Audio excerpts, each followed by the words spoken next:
Ok, ahora les voy a explicar cómo usar el formato de equivalencias.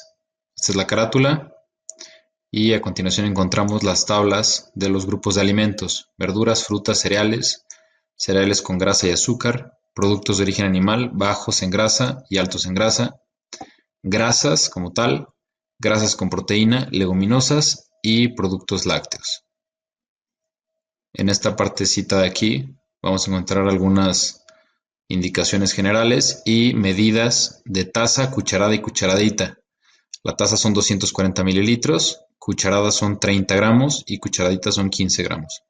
Pero para fines prácticos los indico como sopera y cafetera para que sepan qué tipo de cuchara utilizar. Ahora sí, adentrándonos un poquito en el uso de el formato de equivalencias. Les voy a poner 3 ejemplos de más sencillo a más complejo. Entonces, en el primero sería el más sencillo. En nuestro plan de alimentación, supongamos que encontramos que se nos indica consumir 10 piezas de almendra. Por ejemplo, aquí estamos hablando de un equivalente de grasa con proteína. Lo más sencillo es elegir cualquiera de estos que están aquí. Podría ser una cucharada de piñón, 18 piezas de pistache, 3 piezas de nuez, etc. Ok, en el segundo caso, un poquito más complejo, nos vamos a ir al grupo de los cereales. Por ejemplo, encontramos en una de nuestras comidas que la guarnición se nos indica puré de camote, el cual el equivalente está aquí indicado como un cuarto de taza. Sin embargo, en nuestro plan encontramos que se nos indica consumir media taza de puré de camote, es decir, 2 equivalentes de cereales. Entonces elegimos cualquiera de estos alimentos y lo multiplicamos por 2 el equivalente. Quiere decir que si vamos a comer una tortilla, por ejemplo, que es mucho más práctico, sería consumir 2 piezas de tortilla.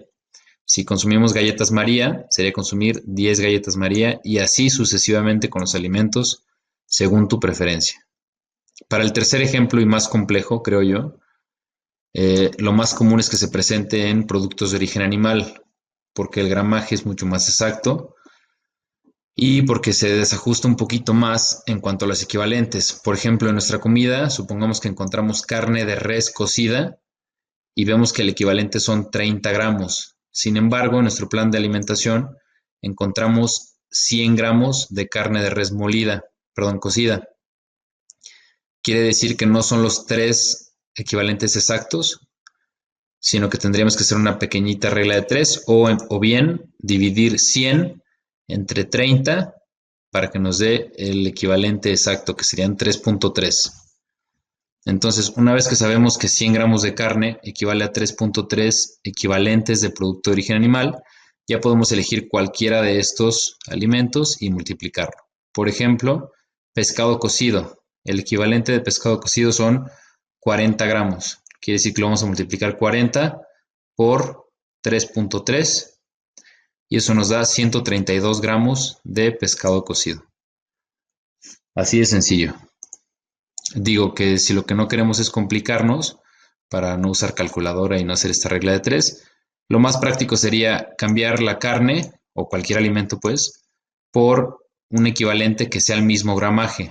Por ejemplo, carne de res cocida, no la queremos consumir, lo cambiamos por salmón, que son 30 gramos. Entonces sí, si tenemos 100 gramos de carne de res, lo cambiamos por 100 gramos de salmón. Y eso sería todo.